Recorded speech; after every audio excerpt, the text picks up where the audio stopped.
Mitra anu mulya, wilujeng tepang dangu sareng acara matuh dongeng enteng pangbeberah mana. Mang Jaya sapara kanca bade neraskeun hanca dongeng nu katunda. Carios nyambung judulna Beranak dalam Kubur. Ieu dongeng karangan Bapak Tatang KS, ayeuna nincak bagian ka-16.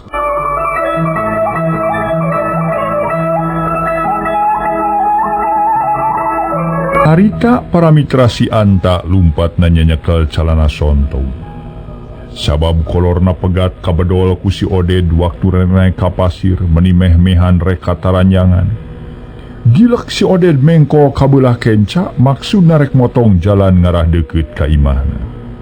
Tapi ku teu hanteu harita paamprok jeung saurang lalaki nu keur ngungkung bari nyunyuhun baskom. Dieusi ku tumpeng make kampret bodas atuh puguh we sasat jelema nu keur diudag-udag ku kasieun, ieu amprok jeung jelema nu make baju bodas. Kasieun katumu deui ngan goak si Anta ngagoak bari leungeun duana narangga.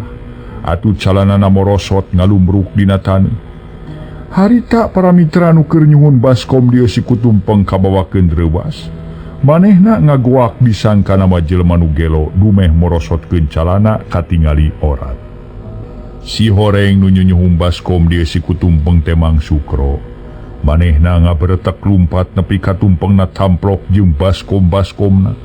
Waktu Mang Sukro ini ti imah dununganana jeung pamajikanana can sarare samalah keur ngawarangkong di patengahan. Heuleut sawatara menit waktu Mang Sukro keur di jalan kene. Di luar sadanu uluk salam bari kaketerok kana panto. Sorana sora awewe menilirih naker. Assalamualaikum. Assalamualaikum. Kalawan ku Pa Basri ditemalan ti jero.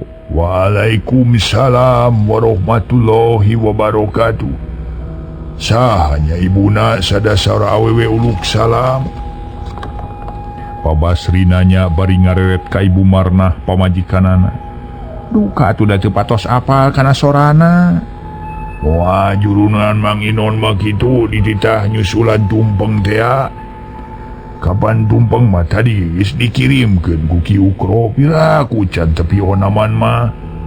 Dage serada lila init nacing tembok dituupi bisingnya jurungan Mang Inon. Cek Pa Basri korejat bisu pinangtung. Tuluy ngojengkang rek mukakeun panto hareup ana brai dibuka panto terlenyap. Hate bisu ngalenyap reuwas jeung sieun nu lain dikira. Sabab awewe nu kaketerok kana panto teh teu salah titingalian Nyi Kadarsi. Sedeng harita bisupi muka pantona henteu kabeh. Pok bisupi nyarita teu tatag bari ngaroroncon. Neneng geuning kakak. Kapan neneng teh parantos mama maot. Nyi Kadarsi imut ngagelenyu. Jeung asa geulis pisan ku ayana kisu bisupi ngagoak ngagebrungkeun panto. Nyebutkeun walau cenah. Puguh we Pa Basri jeung Ibu Marnah rareuwas terus ting korejat narangtung. Aya naon Supi? Pa Basri nanya rada tari. Sedeng nu ditanya bet baroah nemalan. Malah ngadeg-deg bari nyempod gigireun lomari maenan. Reket panto hareup muka lalaunan. Breh katingali ku Pa Basri jeung ku Bu Marnah aya Nyi Kadarsi. Keur ngajanteng dina lawang jeung anakna. Bari suraseuri kalau make baju rok bodas tina lawon sutra. Puguh sakedapan Pa Basri jeung Bu Marnah ngalenyap. Ieu teh Nyi Kadarsi teh kitu. Kapan Nyai mah geus eueuh tidunya alia geus maotna geuning ngajung ngiring deui. Pa Basri kaget liwat saking. Mama saur saha abdi maot. Da abdi mah teu maot Mama, mung abdi mah ngalih tempat.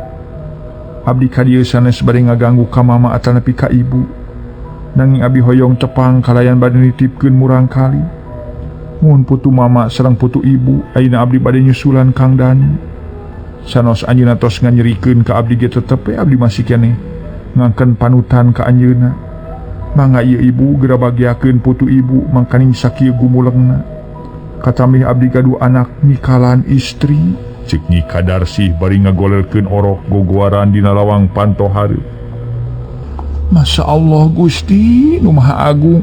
Nyai anaking muga hidup ulah rek surup sumalinung, ulah rek kumalayang teu puguh nyangsang gelis.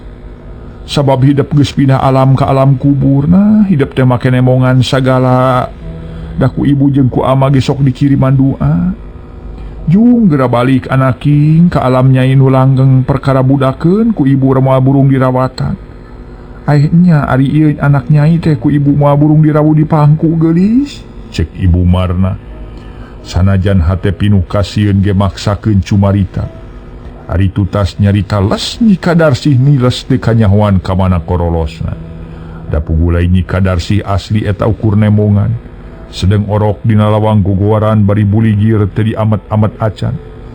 Sanggeus Nyi Kadarsih eueuh kojengkang Ibu Marna ngalengkah. Maksudna rek nyokot orok, regenyeng orok di pangku. Gilak malik maksudna rek ditemongkeun ka Pabasri salakina. Nya atuh gilak teh orok teh nu keur di pangku ku Bu Marnah jadi robah wujud. Buktina mah Bu Marnah ngarawu kapas sagurung bari pinuh ku geti. Puguh Bu Marnah meninga jerit bari ngalesotkeun gulungan kapas. Terus ngaderegdeg lumpat nyamperkeun ka Pabasri salakina. Astagfirullahalazim, la ilaha illallah Muhammad Rasulullah. Nyai anaking deuleuh teuing jungjunan mah. Aduh, muga hidup wa mulang ka alam kubur masing diterima iman Islamna, dihampura tina segala dosa perdosaanana nu gede leutik. Amanah kumaha atuh amanah bet jadi kieu geuninganan. Astagfirullahalazim. Nyai jungjunan mama dihampura tina segala dosa padosaan. Kuama dihampura mugi hidup di alam kuburna diterima iman Islam. Dihampura segala dosa perdosaan nu gede nu leutik, nu karasa nu teu karasa ku hidup salila kumelip di alam pawenangan. Kuama jeung ku ibu dihampura lahir batin dosa hidup ti mimiti gumelar ka alam pawenangan tepi ka hidup balikna ka alam barja. Masing tetap tumatep di alam barja kalawan menang magfirah ti Allah subhanahu wa ta'ala. Inna lillahi wa inna ilaihi raji'un. Al-Fatihah. Harita para mitra Pabasri maca Al-Fatihah terus munjatkeun doa ditujukeun ka arwah Nyi Kadarsih. Sangkan ulah jadi marakayangan. Leut sawatara menit ti sabada Pabasri manjatkeun doa paralak kana kanteng. Sadanu ngawuran ku keusik meni maralak bareng. Jeung babaungna anjing meni lamat muraikeun simpena peuting. Keak-keak para mitra ditumbu ku manuk koreak meni asa ngayapak kana susuhun rusuhunan imah. Bisupi begitu puguh rarasaan awak ngadeg-deg kawas nu nirisan. Ari Bu Marna harita terus kapidara ngudupung dina kursi panjang kalawan gancang ku Pabasri disampeurkeun sarta diparancahan. Sedang bisupi anggur ngayak-yak teu kaduga nangtung-nangtung acan tina bakating kusieun dumeh Nyi Kadarsih nemongan. Euleut setengah jam guru tak Mang Sukro datang haruha hareho gek diuk dina kursi bangun anu lungse. Abakan ngahega kesa ngoprot masihan sakujur awak. Pabasri beki kaget kalawan boga timuru pasti bade gana papanggihan jeung Nyi Kadarsih. Menang sawatara jongjongan Mamang Sukro teu bisa ngomong sabab reuwas kene. Tapi teu lila ku Pabasri ditanya kalawan teu hararese. Mang Sukro nyaritakeun Pa Amprok jeung nu gelo padahal Pa Amprok jeung si Oded ditatarannya. Sajabana ti kitu Mang Sukro ditutur-tutur kudu make sing sarwa bodas ngalayang dina siraheunana. Tapi kabedug subuh saurang eueuh nu sarare pisan. Ongkohan ngagugulung Ibu Marnah kapidara kakara sadar. Ari katamah-tamah peuting harita asa loba pisan dedengean nu matak ngajadikeun pika keungeun nu araya. Isukna kirawan cihaneut moyan Mang Inon datang deui ka Pabasri. Maksudna rek ngabejakeun perkara kajadian peuting tadi malam Jumaah Kaliwon. Nu teu kungsi lila pok Mang Inon cacarita ka hareupeun Pabasri jeung ka Bu Marna. Anom awo nu kapi unyuk mugi ulah kirang-kirang ngapunten sanes Mang teu ngalaksanakeun kana pamunut salira semua. Nanging nya kitu kangge Mang sakitos kakolotanana. Asa namay ngaraos taak mayunan makhluk goib. Yakin tuang putra mulih ke alam kubur teh sampurna. Da buktosna wengi tadi di parancahan kitu di parancahan kieu. Weleh teu tiasa ical. Dugi ka barudak ngobatan kalebet emang. Ngadon buriak lalu umpatan sewang-sewangan. Kuayana kitu sadayana masyarakat janten guyur pada nyaurkeun perkawis neng Kadarsih maot na marakayangan. Malih itu wargina pun bojo kantos menakan aya neng Kadarsih nuju nangis we di sisi jalan kereta api caket pintu. Atuh anjeunna dugi kabrak we udur rupina mah baluas. Aya oge nu kawenehan neng Kadarsih nuju ka keceprekan dina balong. Ceuk Mang Inon ngadadarkeun sawajarna. Pak Basri gogodeg kitu di bumarnah pamajikanana melenguk bari murag-muragkeun cimata. Tingkar celak ngarasa sedih kunu jadi anak maotna teu sampurna. Da puguh maot ku niatna sorangan nemahan pati kumaneh nu teu kerna ridona Allah. Keun bae Mang Inon tong jadi pikiran tong ngarasa dosa. Da kukuring geus kanyahoan Mang Inon sapada batur nu opatan geus ngalaksanakeun pancen ti kuring. Ngan kuring pepeujeuh ka Mang Inon omat ulah rek loba cacarita kanu sejen sabab kuring jeung inung budakna ngarasa era. Samalah peuting tadi ge ka kuring nemongan kalawan nyerenkeun orok. Tapi barang dirawu ku inung budak si orok teh jadi kapas sagurung ditatanggeui bari pinuh ku getih. Tema Pak Basri ngajelaskeun. Masya Allah, kutan kantos kitu anu? Eta waya kumaha sumpingna kajadi anu? Mang Inon semu kaget. Ya aya we kana pukul 10:30 mah tapi ka ieu mah inung budak terus tepi ka teu inget apaan. Muhun. Eta mah kitu we anu oge nyimas. Mugi ulah janten belugali sanes mang nolakana pancen sun. Ah, keun bae Mang Inon. Dadi tarekahan mah kurang kumaha narekahan. Tapi mudah-mudahan we sing buru-buru katarima arwahna ku Gusti Allah. Kairing anu? Tema Mang Inon. Geus kitu mah terus ngobrol ngaler ngidul sambian ngaropi sabab bisupi mairan cai kopi jeung opieunana. Sepancau nangka. Tapi kawan Cilohor Mang Inon pamitan balik sabab di imahna loba pigaweun. Cag urang tuna heula di hanjuang siang urang teuneun di handeuleum sieum paragi nyokot ningalkeun. Mangsa datang urang samper deui kumaha kaayaan Pak Basri jeung pamajikanana. Sanggeus ditinggalkeun maot ku Nyi Kadarsih. Anu kagujrudkeun ka batur mah Nyi Kadarsih maot jadi marakayangan. Jadi jurig nu ngajuru di jero kubur. Urang malikan deui kana kaayaan Cep Dani nu kiwari ke rumah tangga jeung Nyi Sunarti minangka pamajikan umura. Cik pangrasa Cep Dani mah manehna ngabangun rumah tangga teh jeung nu ayeuna. Baris langgeng ngancik dina kasenangan. Baris manyang icikibung dina sagara umpalan galura cinta. Malah ceuk pikirna bakal manyang di dama-dama ku pamajikan anu ngora. Tapi kanyataan can satengah tahun acan geus robah loba marungkawut hate. Loba luhlah humaneuar balik ngantor teu weleh rumahu. Nepi ka akhirna Cep Dani aya pikiran rek balik deui ka Nyi Kadarsih. Pamajikanana nu kolot bari can ngadenge beja ieu Nyi Kadarsih geus maot. Da puguh ku jauh teh ti Bandung ka Cicalengka. Ari nu jadi marungkawutna hate Cep Dani teu kuat ku adat Nyi Sunarti.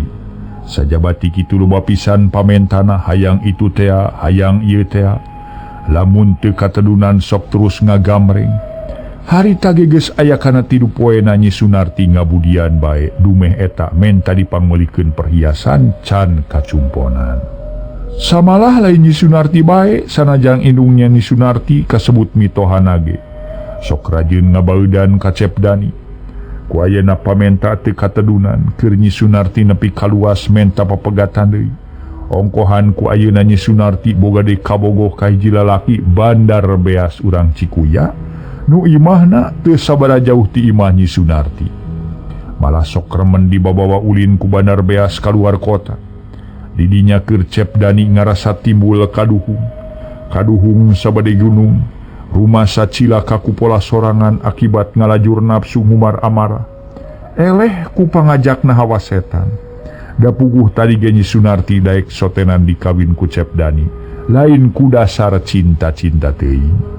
Da puguh masa ukurek ngagerjud rezekina. Geus loba banda namah teu sirikna noker kanu jadi salaki.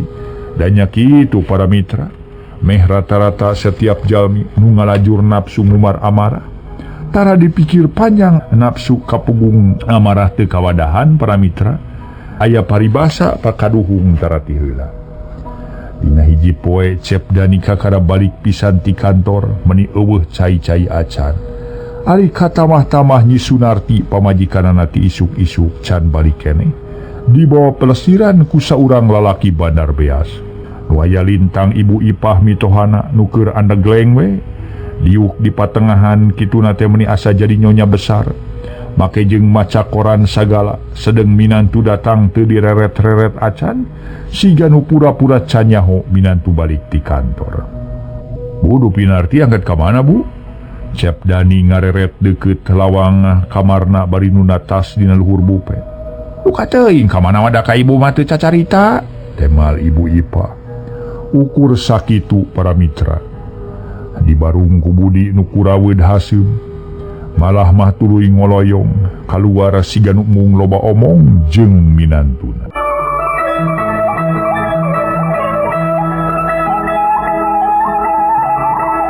Para mitra anu mulia, koloyong Cep Dani asup ka kamar gek diuk di sisi risbang. Kalawan ngalaan sapatu renghap narik napas panjang. Teu sakumaha lila Cep Dani kaluar di ti kamar kebat asup ka kamar makan nu maksudna rek nyokot cai sabab hanaang kawantu harita usum katiga menterang menteri. Berai Cep Dani mukakeun kulkas ningalian botol nu biasa sok dieusian cai herang. Tapi harita dikersakeun botol genepanana karosong. Sengkana termos tuluy dibuka tutupna kitu keneh termos ge eueuh cai sakecelak-kecelak acan. Gerendeng Cep Dani ngagerendeng jeroin dadana di barung kurumenghap narik napas panjang bangun senggah pinuh karuda. Nepi ka eueuh cai-cai acan di imah kawas imah eueuh nu nyicingan we. Heueuh. Kahayang teh nu jadi mitoha mang naheur-naheurkeun cai atuh da manehna tara init-initan. Geus puguh nu jadi pamajikan aing minang dari ider luas leos kawas teu boga kewajiban pisan. Rajeun aya di mah teu boleh ngabudian wae ka aing. Sok komo lamun aing jadi jelema nganggur nu hartina teu boga gawe kawasna diri aing geus terus ditinggalkeun. Cacak aing digawe ge bari mike pikeun makayakeun dirina teu boleh we ngabudian geuninganan. Lamun aya pamenta kudu pokso, lamun aya kahayang kudu harita bukti. Kawas babari we nyiar duit karingarabuan. Heueuh. Kutan kieu karasana ari jadi jelema nu ngalajur nafsu ngumara-amara. Teu merhitungkeun kana pibalukareun di akhir. Contona diri aing sorangan kapincut ku Sunarti. Deudeuh jeung cintana teh ukur sabulan 2 bulan. Ayeuna mah kitu we buktina. Bedang peuting gawe ngabudian jeung sok mineng init-initan. Padahal diri aing asa kurang kumaha yang itu hayang ieu teu boleh digugu, teu boleh dicumponan di belaan anjuk hutang. Ayeuna ge aing dua hutang keneh ka kantor urut mulian kulkas jeung mesin jahit. Akhirna jadi kieu ye ngararejet hate. Samalah kamari mah keukeuh mementa diserahkeun deui. Kumaha pilakueun aing ari geus kieu? Ditagenan sok sieu tambah ruksak kana batin aing. Ari diserahkeun ngeunah teuing keur dirina. Tetela kayaki masalah aing sorangan ngalajur nafsu ngumar amarah kapincut ku racun nincak kana sisinaran teh malin bobohongan. Hanas peuteuy teu dibeuleum pinang teri teu dibeli. Hanas nu heubeul dipiceun nu anyar nganyeri. Kadarsi hampura akang geulis. Rumasa akang geus ngaraheutan diri anjeun nepi ka ku akang. Diculkeun pisan, teu diteang teu dibayuan. Mangkaning harita basa kudu ka akang ditinggalkeun. Anjeun keur kakandungan. Ayeuna hate akang kumejot, hayang manggihan diri anjeun. Kumaha pibasaeun diri akang kanu jadi inung bapa anjeun. Sabab ti heula akang geus ngirimkeun surat nyerenkeun anjeun. Tapi insyaallah duka isuk duka pageto akang rek maksakeun nepungan anjeun. Akang rek minta dihampura ka anjeun, da sapiraku anjeun moal ngahampura. Akang rek janji moal nganyerikeun diri anjeun kadarsi. Doakeun akang sing sehat kalawan sing aya milik pikeun nabawaeun akang. Pikeun pibekeleun anjeun dina waktuna rek ngalahirkeun. Syukur-syukur lamun engke akang datang geus nyampak orok, meureun akang teh kacida bungahna. Kacida atohna anjeun geus salamet. Ya ayeuna mah urang ngahiji deui jeung akang, urang ngawangun deui rumah tangga. Di mana akang ditarima balik deui ka diri anjeun. Dirinya akang rek ngalaksanakeun sumpah neuk-neuk leukeur meulah jantung. Sangkan pangalaman akang nu geus karanapeun ayeuna ulah kasorang deui. Kitu gerentes hate Cep Dani harita, koloyong kaluar deui ti kamar makan bus ka kamarna. Goloyoh Cep Dani ngedeng bari bangun anu teunangan, hataya tangan pangawasa sakujur awak karasa leuleus lir anu dipupul bayu. Sedeng hate beuki lila beuki sarting sareblak ting seredet siga nu mere pirasa bakal aya akibat goreng. Heuleut setengah jam waktu Cep Dani keur kekedengan. Di kamar para mitra guru tak Nyi Sunarti pamajikanana kakara bali. Tapi ku Cep Dani boro-boro ditanya malah teu direret-reret acan. Kitu deui Nyi Sunarti siga nu api-api teu katingali aya salaki keur ngedeng. Angur gek diuk dina jojodong toalet, tuluy ngeunteungan beungeut. Las bibir dibeureumman deui dume harita bibir geus sepa. Duka sepatas barang dahar poya-poya jeung nu mawa pelesiran keluar kota. Duka sepa kunaon. Kunyang Cep Dani hudang sarta ngareret di barung kurupa beungeut rada beureum semu ambak. Cing atuna rek indit-inditan teh nyadiakeun heula cai dina kulkas. Ieu mah ningali botol sagenep-genep kabeh kosong. Mukakeun termos eueuh cai sakecelak-kecelak acan. Sedeng ti korom asa teu heureun kieu ye. Cep Dani rada ngagelendeng. Pirahakum nih eueuh cai-cai acan Kang Dani? Nyi Sunarti ngalieu. Aya mah moal disebutkeun eueuh atunar. Matak naor nangeur sagelas mah da moal sajam. Sabangan age nangeur cai. Ari akang kudu kapak-keprek sorangan mah keur naon boga pamajikan atunar. Sedang pamajikan teh sawajibna kudu ngabulaan salaki. Nari abdi tara ngabulaan kitu? Mungaran mah antara sabulan 2 bulan rumasa akang dikawulaan ku Narti. Tapi ka ayeuna keun jarang ngabulaan. Bukti nawe di imah eueuh cai-cai acan geuning. Tema Cep Dani bari nguniang nangtung. Lah geus Kang Dani lah, tong sok ngalobakeun ting catur. Ceuk abdi ge sakira geus bosen mah sakira abdi dianggap tara ngawulaan engkang. Geus we beresan deui barina oge. Ceneta Kang Dani rek balik deui ka Ceuk Kadarsi, pek wae. Rek boga di pamajikan kanu sajen pek, lantaran lalaki mah wenang rek 2 rek 3 oge. Tibatan ngapoe ngajadikeun ributan wae mah bisi jadi gangguan ongko ka akangna. Tema Nyi Sunarti reketek baeud terus ngabalieur.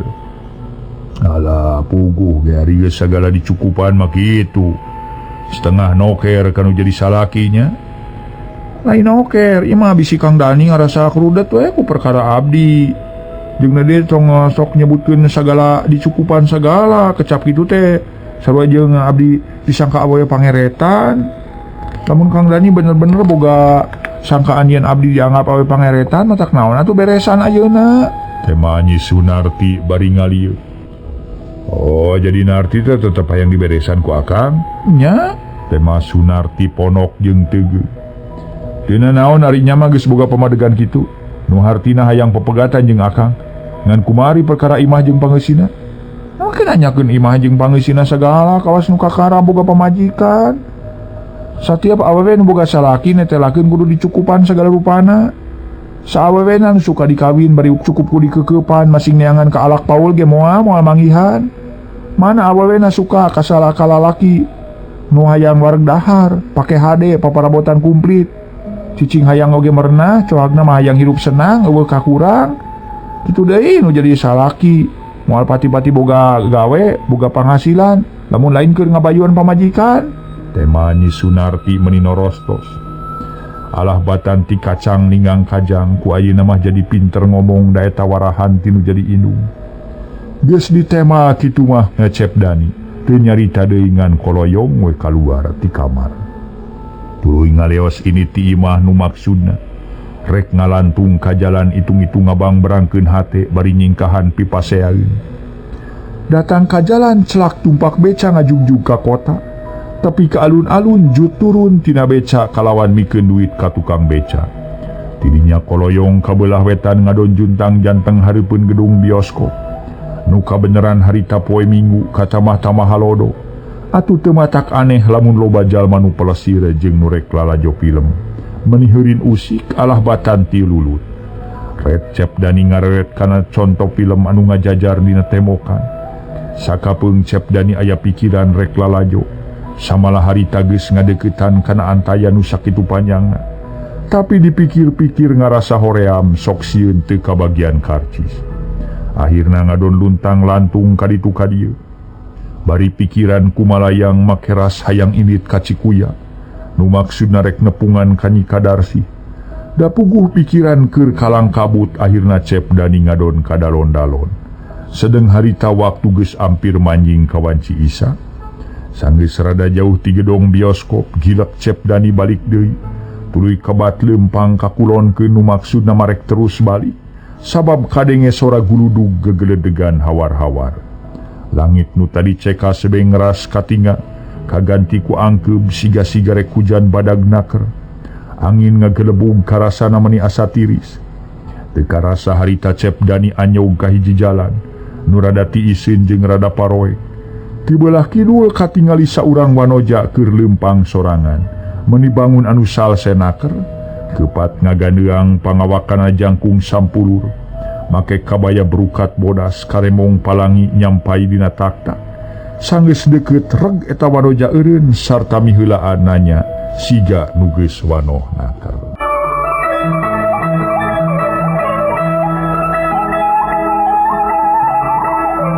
Eta wanoja teh nanya ka Cep Dani para mitra sadaya. Kang Dani bari angkat ka mana, Kang? Pokna tu Cep Dani ngalenyap. Masya Allah, Nyi Kadarsi ieu teh. Cep Dani netep seukeut hate ngarasa bunga campur kaget. Sabab teu disangka-sangka bakal patepung jeung Nyi Kadarsi nu katingalina ku Cep Dani asa beuki geulis. Muhun abdi Kang Kadarsi. Nah Kang hilap deui kitu ka abdi. Tema Nyi Kadarsi budina meni marah mae make jeung ngagelenyu sagala. Sanes silap deui atuh sih. Mun akang teh ngaraos sateu sangki we bakal patepang di dieu. Sareng Darsi. Nah geuning Darsi aya di Bandung. Sanes kapungkur teh mulih ka Cicalengka. Cep Dani ngarasa kaget. Muhun di Cicalengka, Kang. Dupi ayeuna mulih di mana tuh? Tanu bade angkat ka mana sareng angkat Nyalira cenah jawitos wengi kieu. Umisa disanggemkeun mah abdi teh ngahajak ka Bandung, Kang, maksudna mah saperkawis hoyong tepang sareng akang malih tadi nama aya imutan bade dongkap ka bumi akang mung kalersan ayeuna tepang di dieu kali perkawis bade ngawartoskeun abdi tos ngalahirkeun me 2 minggu. Janten tos ngalahirkeun Darsi teh? Parantos, Kang. Istri pameget murang kali teh sih. Cep Dani ngareret kana beuteung Nyi Kadarsi nu memang nya katingalina geus kempleng. Kalersan Nyi kalante istri, Kang, mangkaning meni gumuleng. Rupina meni teu dipicieun sasieur saberos rupi akang. Abong kena akang nu kagungan tetesan getihna. Tema Nyi Kadarsi ngagelenyu imut. Puguh we batin Cep Dani katarik deui ku Nyi Kadarsi. Nya nuhun atuh tos ngalahirkeun malah akang mah teu kinten bingahna mung nya kitu Nyai lah. Akang bade neda dihapunten lahir tu makaning batin. Rumaos sakitu sasih akang tos midamel kajahitan manah Nyai ka Nyai. Kalayan akang rumaos ti payun tos ngintunkeun serat ka ama. Nu maksana mah teu kedah disangemkeun deui lah ku akang tangtos Nyai ge kahartos. Nu teu kinten akang ngaros kaduhungna, kieu karaosna ari ngalajur nafsu ngumar amarah teh Nyai. Cep Dani rada ngalengis. Budina alum pertanda keur manggih kanyerian batin. Ti Sunarti pamajikan nu ayeuna. Tong janten emutan, Kang, nu atos mah atos. Sanes ku akang teu dijelaskeun oge. Kang abdi mah tos terang kaayaan akang dina wangkid ieu. Nuju meunang kapeurihan ti nu janten garwa nu ayeuna. Geuning Nyai ngange uninga kana kaayaan akang nu meunang kapeurihan batin ti Sunarti. Menak wartos di saha Nyai teh? Cep Dani neuteub bari hatena ngarasa kaget. Dumeh Nyi Kadarsi nyahoeun kana kaayaan manehna. Teu aya wartos di sasaha, Kang, mung terang we sareng katingal. Rada benten ari jalmi nuju teu damang emutan mah. Nu mawi bios, Kang, ulah dianggo emutan teuing, anggap hiji ujian we kangge salira akang ku anjeun. Da sagala rupi ge kedah ngalalakon heula, Kang. Nyi Kadarsi setengah ngupahan. Rupinya ayeuna ka urang mana? Cep Dani maksud namah nanyakeun ka saha boga salaki. Sedang Nyi Kadarsih ayak pertanyaan kitu teh anggur ngagelenyu bangun lucu. Berkah Kang ti kawit dikantunkeun ku akange abdi mah. Teu gaduh deui panutan ari margina hawatos ka si Euis. Sok ingis diting-tinganan ku irama kawalona. Kahiji kitu kaduana abdi teu boleh emut we ka akang. Dugi ka ampir sudah neda sudah mono. Tema Nyi Kadarsih luk tungkul. Leres Nyai can kagungan dicaroge, Cep Dani talete bari ayeuna mah make wani nyekel gado sagala. Kang naon Kang abdi ngabohong. Saleresna ti kapungkur ge teu acan ngalaman nikah deui. Tema Nyi Kadarsih. Nuhun atuh Nyai teh acan kagungan caroge mah. Heina Kang bade tumaros kinten-kinten ama sareng ibu baris nampi kadongkapan ku akang. Cep Dani terus neuteub seukeut bangun geugeut. Bukti maksadna aya naon Kang bade ngadeheus ka ama sareng ka ibu teh? Nyi Kadarsih malik ngajojoan kana maksudna Cep Dani. Maksudna mah saperkawi seja silaturahmi kalayan bade nyuhunkeun dihapunten ka ama sareng ka ibu. Kali perkawis bade nyuhunkeun deui Nyai. Nu maksudna mah akang hoyong ngahiji deui sareng Nyai, jalaran akang teu boleh emut wae ka salira Euis. Kumaha Kang ku kupingan teh palaing ngahiji deui sareng abdi? Ceuk Nyi Kadarsih bangun hayang yakin pisan.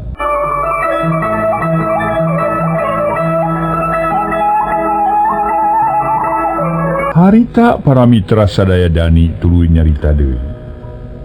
Leres kitu pisan nu dimaksad ku akang Nyai malih ti kamari ieu akang teh maksad ka ditu, tema Cep Dani. Kang abdi mah Kang ti kapungkur ge teu aya maksada hoyong patupi. Mung akang we nu ngadonebihan abdi, cenah ayeuna akang palae ngahiji deui kalayan bade leres-leres silih pikanya sareng abdi. Insyaallah ku abdi moal ditolak mung perkawi Sunarti kumaha? Ah teu kumaha perkawi Sunarti bade dilepaskeun deui we Nyai. Jalanna tos karaos meurihan batin ka akang, tak kitu maksud akang teh Nyai. Eta Nyai ridho pamiku akang diuihan deui. Cep Dani nanya kana pamadegan Nyi Kadarsih. Sangat abdi ge mangga mungke di mana istri akang anu ayeuna tos dipirak supados ulah janten gangguan kasadayana. Mongkoan abdi mah ti kapungkur gen teu gaduh hate geuneuk maleuk meukang. Nuhun teuing atuh Nyai, teu sangka Nyai teh sae mana. Nawiskeun hiji istri nu sajati. Cep Dani ngarasa bungah ku ayana kasadaran Nyi Kadarsih. Make daek diruju. Seng Cep Dani nyakelan kana tak-tak Nyi Kadarsih. Ned tak-tak rada katarik sedang Nyi Kadarsih siga nu surti. Ditarik tak-tak anggur ngadeuketan teup duanana silih teuteup dibangun nu geugeut naker. Ragamang Cep Dani tina nyekel tak-tak pindah nyekel kana punuk. Beuki deukeut beuki nampeu beungeut dua insan peuting harita. Jep duanana jempe ukur jajantung pada ratu glir anu munggaran mangkat birahi. Si akang mah kitu geuning mah teh aya kasabaran pisannya teu binten sapros kapungkur munggaran patepang. Nyi Kadarsih kakara nyarita deui bari teu boleh imut. Noh, atuh da nyana Kang mah meuni kangen pisan Nyai lah. Meuni asa dina pangimpenan teh sanes heureuyan. Cep Dani meuni asa kabeulih hate. Kapeurihan batin ku Sunarti asa kaubaran. Tos sakitu heula nya Kang nya ke palajongjon mah di mana akang tos sumping karorompok. Ayeuna mah urang sapunya rek pegat simpai nya Kang nya. Cek Nyi Kadarsih nu maksudna rek balik deui. Kelana dupi Nyai ayeuna bade teras ka mana tuh? Cep Dani siga nu hareuneg. Bade wangsul Kang jalaran ayeuna mah tos pendak sareng engkang. Bade muli ka Cicalengka nu dimaksud ku Nyai teh. Cep Dani neuteub seukeut. Mun ka Cicalengka ari tos wangsul ka mana atuh? Da di Bandung mah teu gaduh rorompok. Rajin ti payun gaduh rompok anggur diical geuning ku akang. Mangkani abdi kehing hoyong pisan gaduh rorompok teh. Tos aya ngadon diical malih parabot ge teh aya nu dipasihkeun pisan ka abdi. Wios tos tong ngemut-ngemut barang tos lapurnya. Insyaallah isuk jaga ninggeto oge ku akang moal burung digentosan deui. Duakeun we sing aya milik akang sareng si Euis. Saena mah tong mulia ayeuna atuh Nyai mangkani tos wengi. Tos kulem sawengi. Cep Dani siga nu embung ditinggalkeun. Monok di mana Kang? Monok di bumi akang nu ayeuna? Amit-amit abdi-abdi kedah monok sagebrug sareng istri akang. Kuriak abdi diganyang ku istri akang. Tanapi istri akang diseget beheungna ku abdi. Ceuk Nyi Kadarsih bari rada ngabalieur micieun beungeut. Sanes dirorompok nanging di panginepan bios dibayar nama ku akang. Entong Kang komo kitu ari monok di panginepan mah. Hoyong kewe disangka istri teu leres. Bios bade wangsul we. Jalanan sonten kene sareng kendaraan masa wengi ge seueur Kang. Temanyi Kadarsi keukeuh rek balik ka Cicalengka. Mangkaning harita geus pukul 9:30. Nyai maksa mulis bios ku akang dijajabkeunnya. Margi melang mulih nyalira mung wayahna akang moal dugi ka bumi paling-paling duga pintu kareta we. Dan akang mah izin ku ama sareng ku ibu. Duga glegog mah bios enjing pageto akang ngajah-ajakeun bade kadeudeus ka amanya. Cep Dani aya maksud rek ngajajabkeun Nyi Kadarsi ka Cicalengka. Namoal icaleun ku ka istri akang angkat-angkatan. Bios nyai. Saya hartosna akang wawartos lagi. Dan anjeunna ge upami bade angkat-angkatan tara wawartos ka akang. Nya mangga disakinten moal janten pisaureun mah nu janten garwa. Moal janten pisaureun nyai. Malih aya saena bendu teh mah aya jalan komunitas kangge akang. Tema Cep Dani. Geus teu ngarasa sieun katanyaan kudu jadi pamajikan sabab ku melang jeung sono tea ka Nyi Kadarsi sareng waktosna ka Bujeng Cep. Para mitra kaum dangu rupina dugi ka dieu bae heula.